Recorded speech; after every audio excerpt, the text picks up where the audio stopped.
Your boy C-Roc on the What Are You Made Of with Mike C-Roc podcast. Thank you for listening and tuning in. Appreciate you so much. I want to thank my sponsors, Nations Lending, Home Loans Made Human, doing residential home loans throughout the United States in 48 or 49 states now.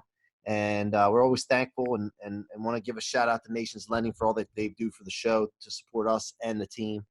And if you know anyone that's looking to buy or sell or refinance a home, get up with your boy C-Roc. I got a great team here at Nations Lending. We'll walk them through the process. We say home loans made human for a reason because of all the technology out nowadays. We don't want to take the human element out of the process.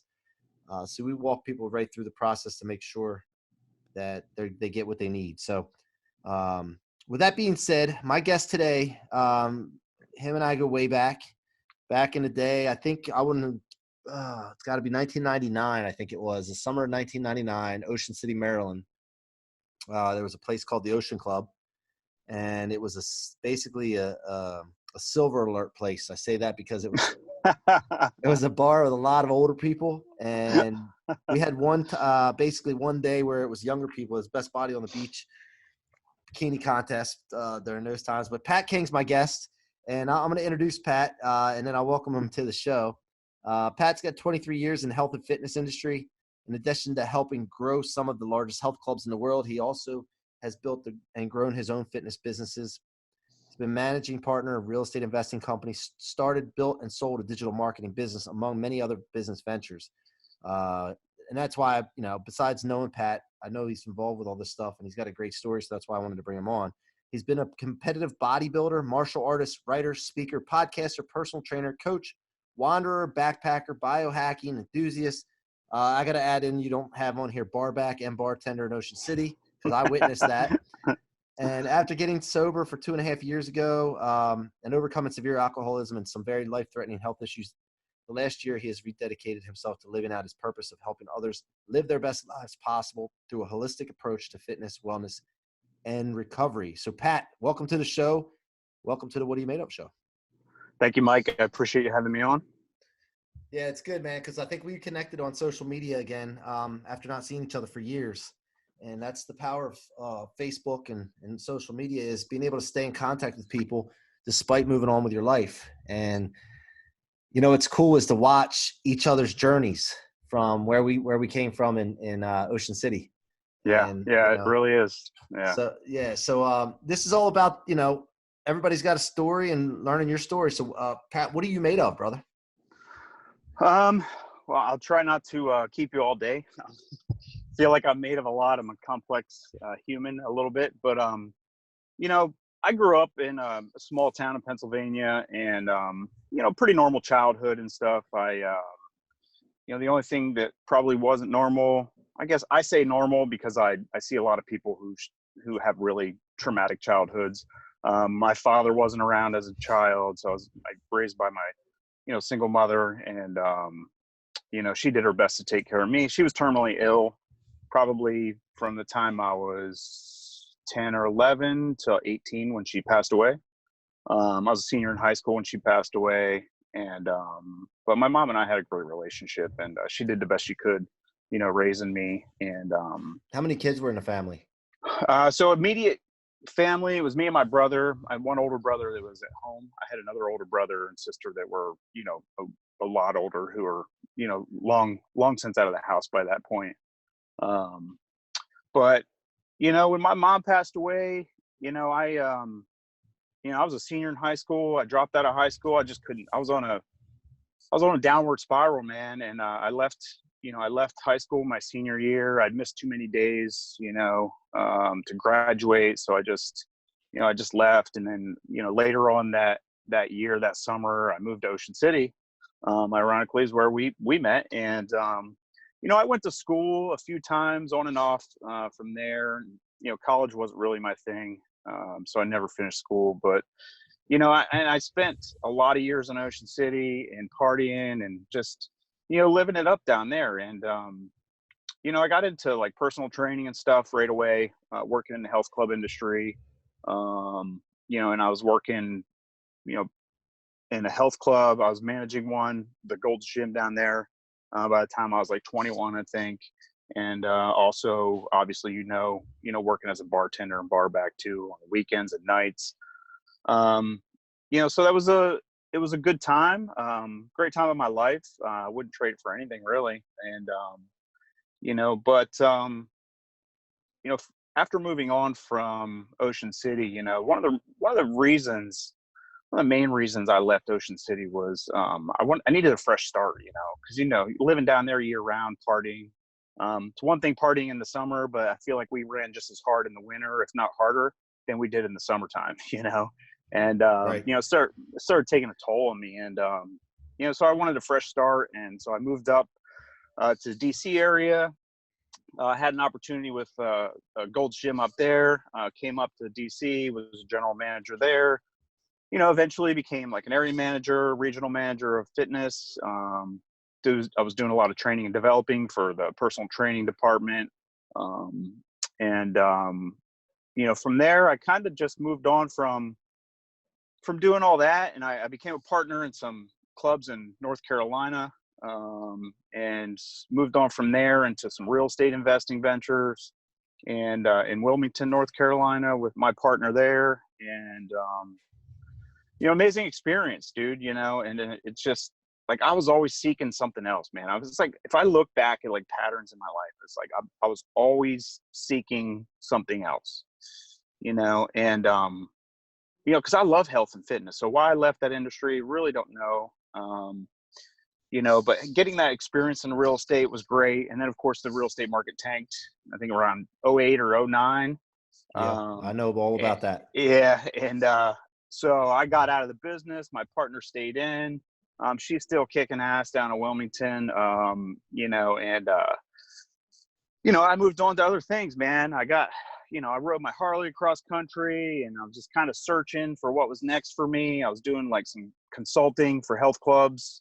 Wound up in Reno for a bit, and then spent some time down in the LA area, Ventura. Really just, I don't know, man. I think about it, and in retrospect, and I don't know if I was running from something, running towards something. I was always the guy that people called, though, if like we had to go somewhere and like open a new club, or we were doing something different, in another state or another city. I didn't have a lot of family. I had no attachments really, so it was easy for me to pick up and go. I loved going and meeting new people. But if I'm being honest, bro, like it's, looking back, it's like every time I did that and I took one of those opportunities, I really thought that I could go somewhere and start over, because drinking had become a big part of my life. I got into using recreational drugs,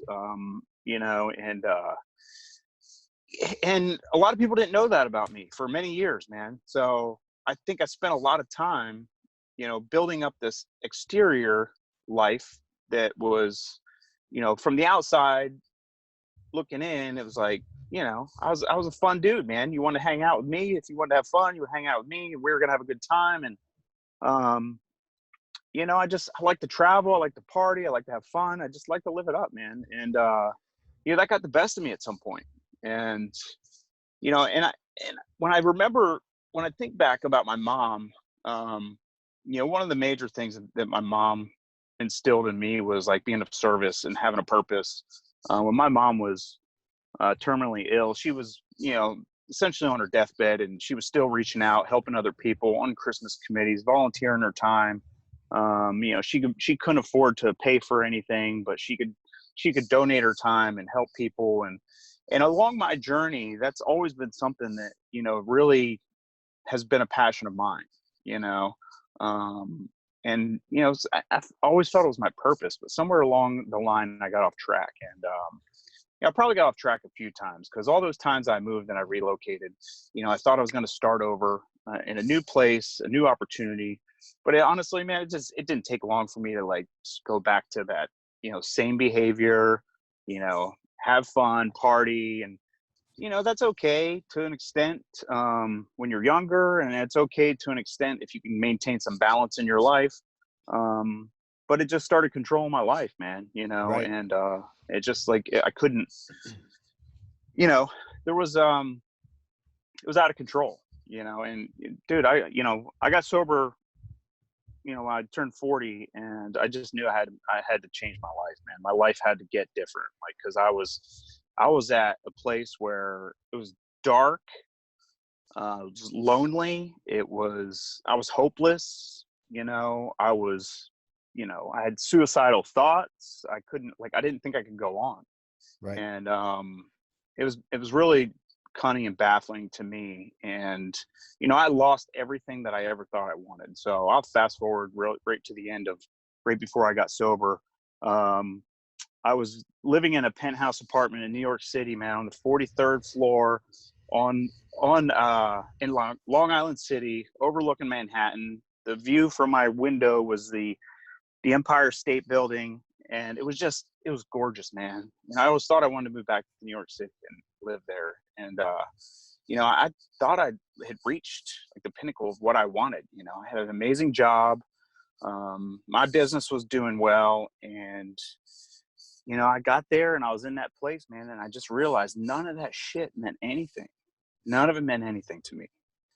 And that was the bottom of the bottom for me, and How long ago was that? That was about almost 3 years ago. Okay. So, I got sober on June 17th of 2017. So, up until that point, so right before then, that January is when I moved to New York City, and it took me about 2 to 3 months maybe to tear it all down, man. Just everything that I worked my entire life for, that I thought that I was working for anyway. It took me a matter of a couple months to just tear it all to the ground, Yeah. And here's the thing, man. So a couple things. What effect do you, like losing your mother at that, that young age? I mean, most people don't lose their parents that young age. I mean, by the time I had met you, your mom had already passed. And right. the funny thing is that I'm realizing as I've started this "What Are You Made Of" movement, there's people in my life that I hung out with or I still hang out with. And I've known some of these guys since I was 10 or 11 years old. And I had no idea some of the stories now that they're sharing because I brought this movement out. And they're Right. starting to share these stories. And I had no idea. There's people around you every single day. You have no idea what they're carrying, what they've been through, and what they're made of. And that's why, like, this thing is getting some, I keep getting gasoline poured on it every time I hear somebody else's story, because I'm like, damn, dude, why did I waste so much time asking these questions of people? Right. And we always talk about why people don't share their story. And I believe there's 4 reasons. 1, they're embarrassed by it, which it takes a lot of courage and guts to share your story. I haven't gotten to the point where I'm sharing everything yet, because I'm still working through my stuff, but it takes courage. So I want to commend you on that. 2, people don't think that their story's that interesting. Yeah. And they think it's ordinary. 3, they think people won't care. And number 4 is they underestimate the power of their story, that it can impact millions of people. And so I wanted to encourage that. But what you're sharing here, what impact did your mom passing away at that young age do to you? I mean, you think about that. Man, I haven't really thought about it until recent years. And, you think you just suppressed it? You kind of pushed it down? I absolutely suppressed it. There were a few times that I, went to therapy because I knew that I wasn't okay. And I wanted help. I'm a smart guy. I'm not dumb. I mean, I make jokes that I'm dumb. I don't know anything sometimes, but I mean that in the big picture of life. But, I'm a smart guy. I'm not like, I knew that I wasn't okay. And whenever I had a little break from the partying, and the drinking, I would sense that. That's the problem with like substance abuse though, man. It's like so much easier just to take that drink, and in seconds, like it's all gone. Like all those feelings you're feeling are gone, as opposed to staying sober and dealing with them and going to therapy. And like, I mean, some people go through it for years and never get better, some people just get worse before they get better. So, looking back, I don't think I ever really dealt with it, man, until the last few years. I can honestly say that I don't think I made a valid attempt at dealing with it. Sure, I took action and went to therapy. I read a ton of books. And I've always, and like I was talking about seeking, I've always been seeking something. And I can remember from a young age that I knew that I was different. You know, I picked up this philosophy book when I was like 12 years old at a yard sale. It was like a textbook. I was always interested in philosophy and thinking and the mind. And like, I just knew I was different. I knew I thought different. And, you know, with the, as it related to the things like with my mother, you know, it's the same, man. I had this awareness and I always knew that something was wrong. But it was just so hard to face and so hard to deal with. You know, I spent months at, you know, I lived at a Buddhist temple on a couple different occasions for like 3 months at a time. Intense, like meditation, fasting, like all these things. I went to these ultimate warrior boot camp things where they just fucking kick your ass and like break you down mentally, psychologically, physically, and then build you back up. Man, I went through, you know, I went to Tony Robbins seminars, and I don't take anything away from any of that stuff, man. That shit was powerful. And I still today carry some of that stuff with me. Right. But at the end of the day, it was still, after all that's said and done, after all the hoopla settles and all the excitement from that settles, man, guess what? It's still just me and that guy in the mirror. And I didn't fucking like that guy. I was not comfortable with that guy. And, you know, and a lot of that is because I never dealt with, you know, the feelings of inadequacy, abandonment, you know, the pain that I felt from losing my mother. You know, in the last few years, I worked through some crazy things. And I'm going to tell you something right now, brother, that I've only ever told one person. And I told that person, like, through a process of me healing and writing out my pains. Give me a second. Take your time, brother. And things I went through. One of the most traumatic things that I've ever dealt with was the fact that when my mom was sick and I was in high school and I was taking care of her, my brother was in college. I was basically her live-in nurse. And it was such a bad situation for a teenage kid to be in. You know, my mom didn't have any control over that. But I was so broken over it during that process that in my mind, I would actually wish my mom would die because I knew she was going to. Mm-hmm. And like, I would think that, and I would just like, wish she would just die already. Wish she would just die already. And then after she died, bro,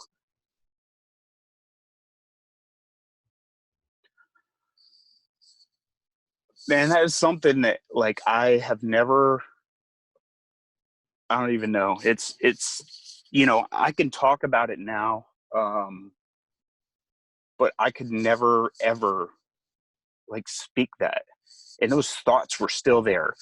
The remorse, the judgment of myself, like what a fucking piece of shit what kind of piece of shit would wish their mom would die just because they're inconvenienced, you know? Right. You know, I had to take her to the doctors and, you know, I had to leave school early to take care of her. And, you know, she had some serious things there towards the end, like urostomy, colostomy, like things like a real nurse takes care of, you know? And, you know, those things I had to take care of my mom with. And I resented her for that. I resented my mother for me having to take care of her, for her being sick.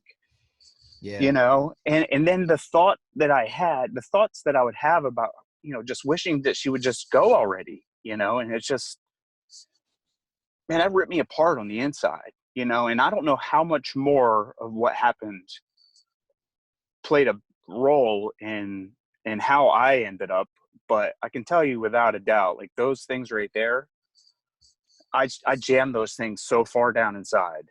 And, you know, I didn't know they were there for a long time because I was just suppressing them. And when I, you know, comes back to talking about like easing it with just substance or, you know, any feelings, you stop feeling, you know? Yeah, man. I mean, I've been there. I remember prior to me meeting you and then shortly after, I mean, I was in, I dropped out at Salisbury and I was ready to take on the world, go into the restaurant business, watched the movie Cocktail and thought I was either the Australian guy or maybe I thought I was Tom Cruise. I don't remember. Yeah. And you get that feeling like, oh man, what was it? What was the name of that in Neon Lights? It was something in Cocktail Dreams. And I don't know, forget what it was. Oh yeah, I know what you're talking about. But yeah, I went on that, and then you get into that bar business part, and then it is so easy to get caught up. I remember one time I was at Pickles in Salisbury, and I was in the bathroom going to the bathroom, and I'm like, I just came to my senses, and I'm like, I'm drunk again.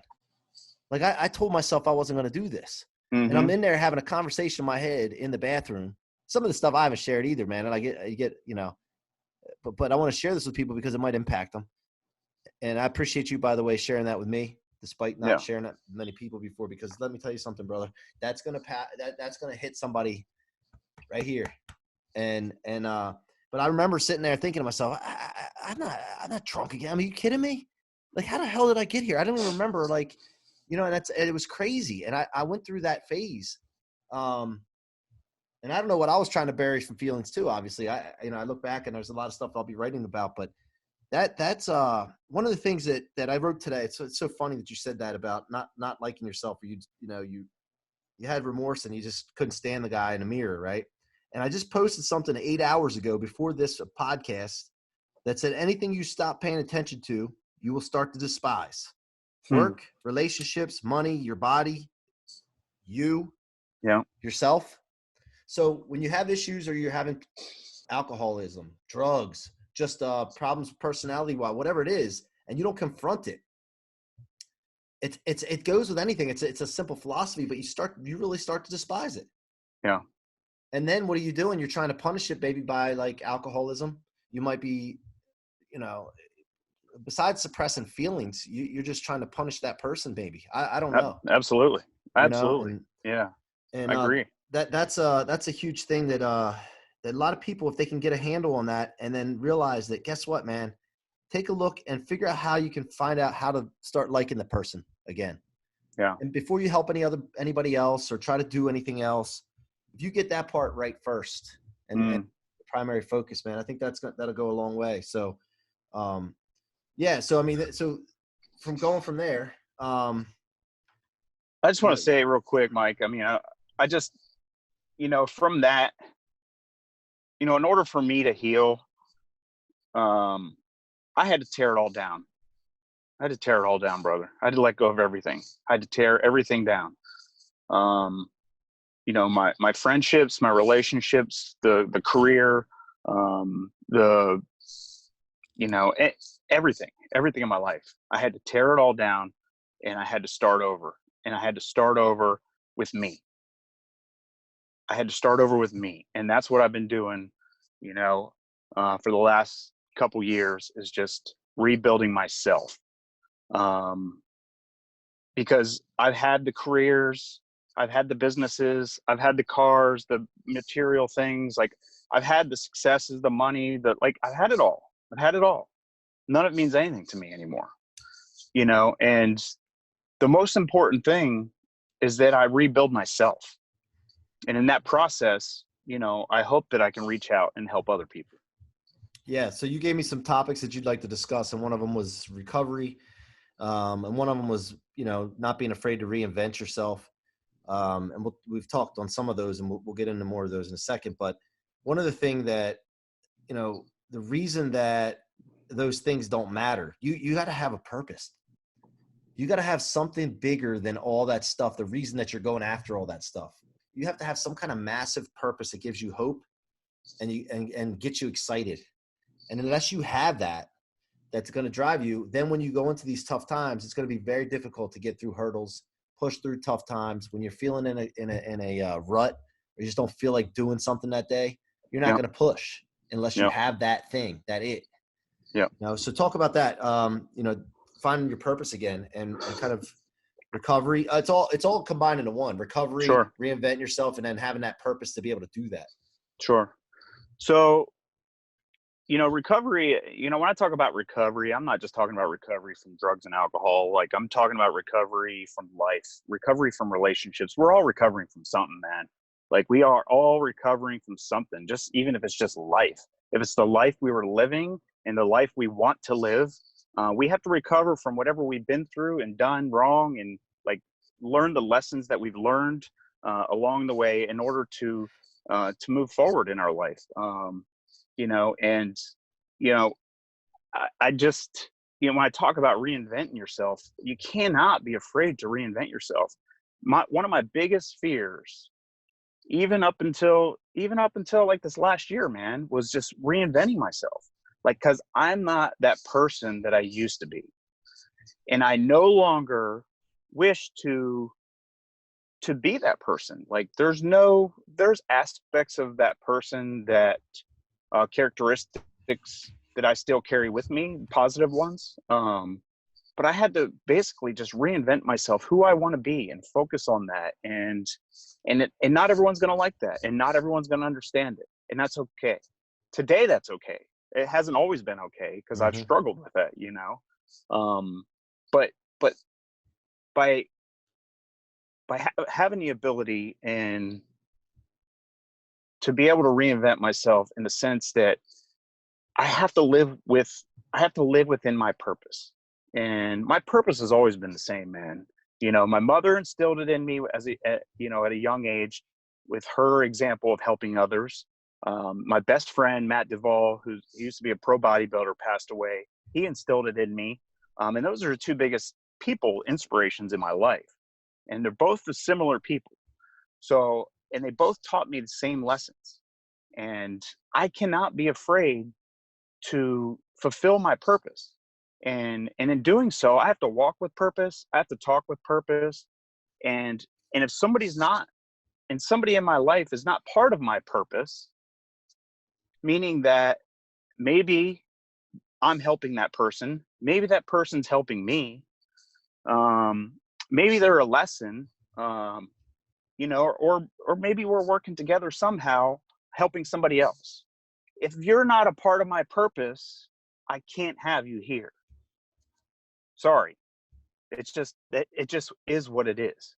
So in the process of reinventing myself, man, I had to like take a real hard look at people in my life, things in my life that I was doing, my daily habits, my routines, you know, things of that nature. And I just really had to tear it. When I was talking earlier about tearing it down, like literally just tearing it all down and rebuilding. But, you know, and after, you know, I spent a good 2 years, year and a half, 2 years working on my mind, man, strengthening my mind. I walked away from fitness. I walked away from the fitness industry. I did a shit ton of traveling, backpacking, hiking, meditation, reading, in the woods, at meditation centers, like all over the US. And I understand that not everyone is able to do that, to quote unquote find themselves, you know. Right.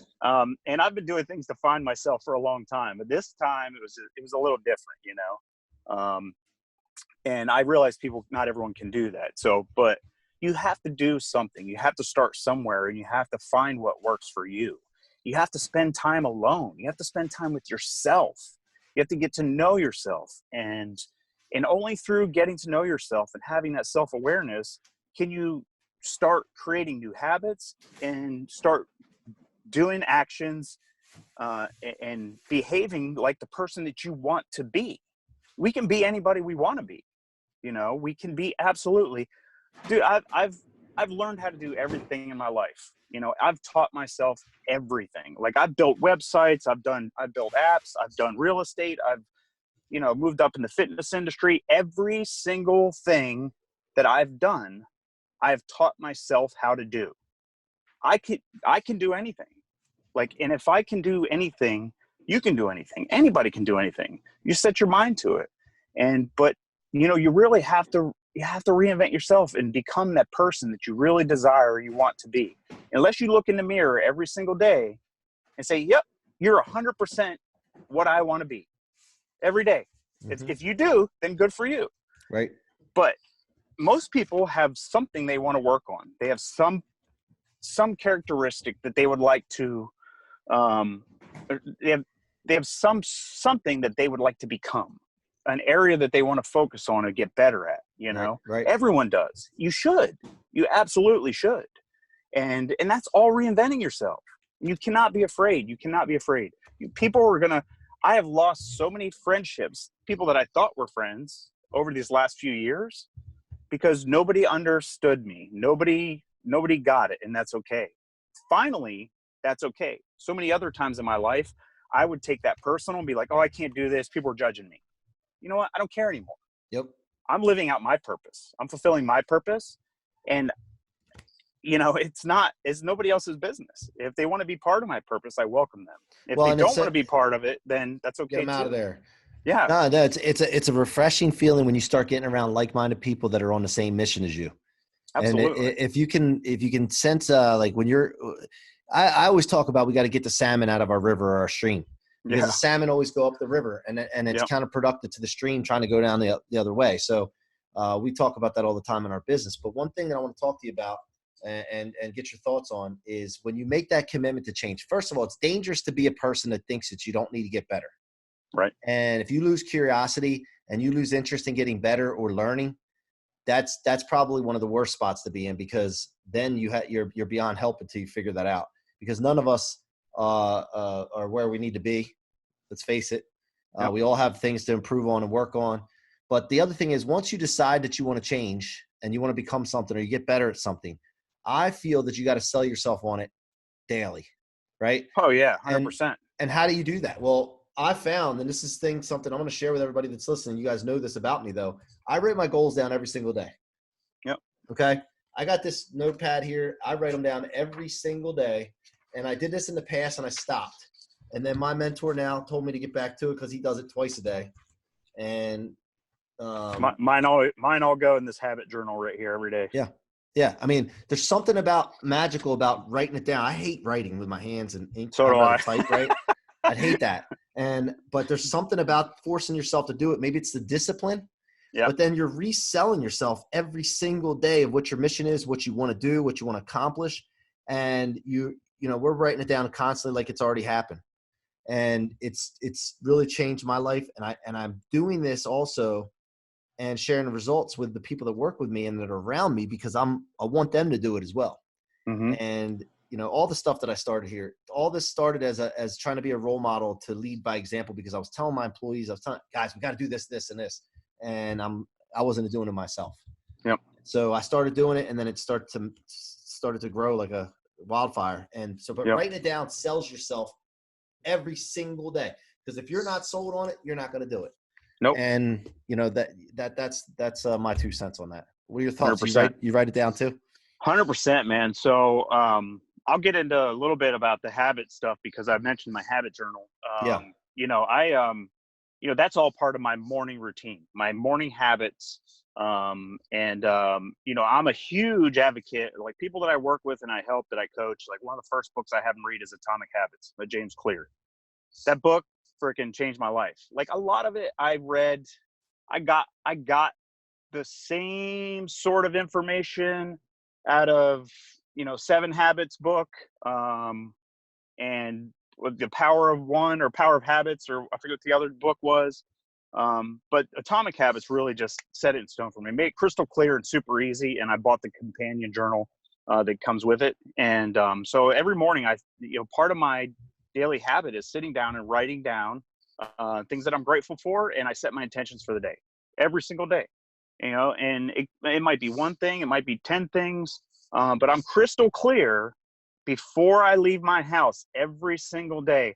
I am crystal clear what my intentions are, what I need to focus on that day. If I do not do that, I can tell you right now, there's a really high percentage of a chance that I'm not going to do what I want to get done that day. And I'm not going to focus on what I want to focus on that day.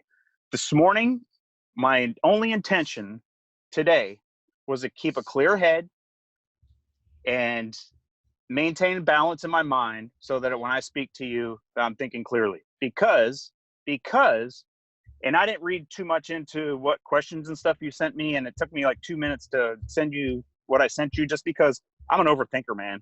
I start thinking about this, and then I want to prepare, and if I start preparing, like I'm a mess. Like I don't want to prepare, Right.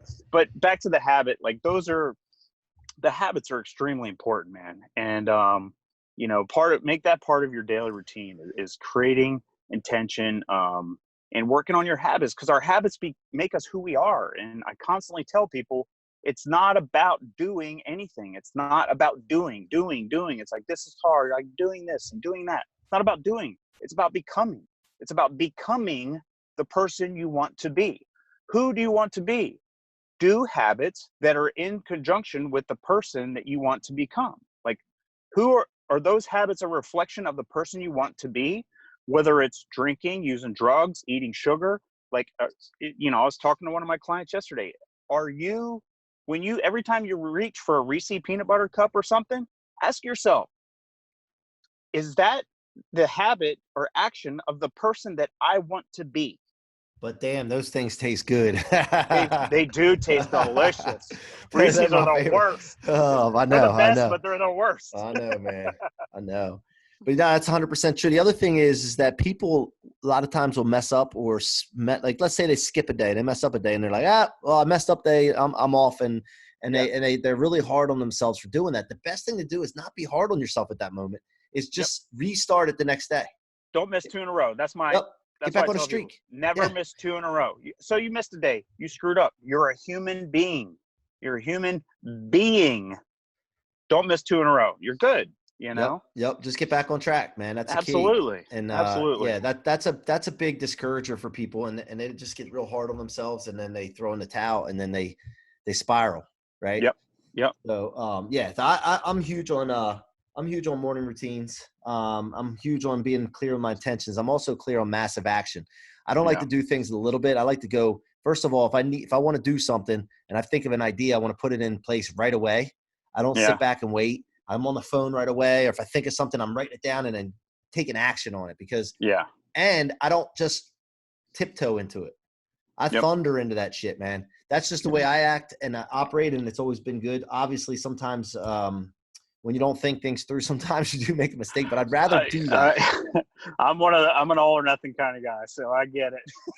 Yeah, man. So, and sometimes that's great, and sometimes it's not. So we gotta learn to, like, and that's where the self-awareness comes in. It's just like being aware, knowing that you're like getting excited about something. You're maybe taking off a little too quick with it, and be like, okay, write it down.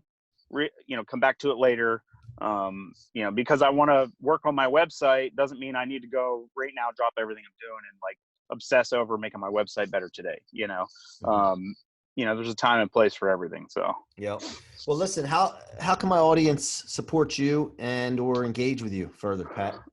You can catch me on social media. I have a pretty big presence on Facebook, and Instagram's not that big, but you can find me at Real Pat King on Facebook and Instagram. You can catch me on my website, contact information. My website's a work in progress as I'm rebuilding myself and my brand. It's patking.com. So is there anything, any services that they could purchase from you? Anything to plug besides just where to get a hold of you? Yeah, man. I mean, so of course, business is business, and this is my life's passion and my purpose, but it is business. So I do coaching. I have a holistic approach to fitness coaching. It encompasses a little bit everything in your life. I do all kinds of weird stuff, like biohacking stuff, and like, it's not weird really, it's like science-based stuff, but it's different. It's important. It's important to set the stage for people to reach the results. It's not about just, doing something in the gym or eating a certain way. It's all the other things around that that really help people become successful. And, I coach people in recovery as well. Different, they can be recovering from anything. And really that's everything I'm doing right now. I'm working on finishing up my book called Beyond Survivorship, which will be out later this year. And all that information and release and stuff will be on my social media. And I'm working on launching a new podcast later this month as well. Awesome, man. Awesome. Yeah. Well, hey, what are you made of, crew? Let's go support my boy, Pat King. We go way back. And I can tell you, though, like he was talking about his purpose and stuff. I remember when I first went to the Ocean Club and And I think I was a bar back, and Pat was showing me the ropes, man. Took me under his wing. And I just remember him being real helpful like that. And he's funny as shit too. I don't know if you still are or not, but yeah, I remember we had some good times. I get a little crap sometimes for being too serious. It's because I'm like focused. Same thing with and me, I'm like, man. It's just focused, man. I'm not serious. I'm just focused. I'm still a clown. I just try to find that balance of like not getting too silly, not getting too serious. And my type A energy, like I'm high energy, I've always been. So I'm kind of like, and it's just about working with that balance. And, and if I could suggest another book that would help people kind of get to know themselves, like I said, spend time with yourself. I don't recommend a lot of books because I happen to think that you need to spend time with yourself. It's great to read and apply. I say that, but I'm also an audiobook junkie. So I listen to tons of audiobooks, constantly audiobooks. But I listen for things that I identify with that'll help me. And if I like it, then I'll go buy the book. But Awareness by Anthony DeMello. I think it's, critical to help you develop some self-awareness. And The 4 Agreements is a great book. You may have heard of that. But Anthony DeMello, Awareness, huge. Atomic Habits, huge. Those 2 books changed my life. And a book isn't going to change your life, a book itself or a bunch of books. Your desire and willingness to change and apply things that you learn is what's going to change your life. Commitment and action. Absolutely. Right. Well, Pat, thank you very much, man. It was great catching up with you. And thank you, brother. I appreciate you coming so much, on. Man. And I'm so happy you're doing well, man. It's good to see you. Thank you. Same here. And if I can help you in any way with your podcast, book, whatever I can do for you, if you want to come back on in the future, man, feel free to just reach out to me, brother. All right. Love you, brother. Thank you. Love you too, brother. Thank you for being a part of the What Are You Made Of podcast. So that you don't miss future episodes, please rate and subscribe to the What Are You Made Of podcast on your favorite listening or viewing apps, and follow me on your favorite social media platforms. I would love to hear your stories of past experiences and engage with you further.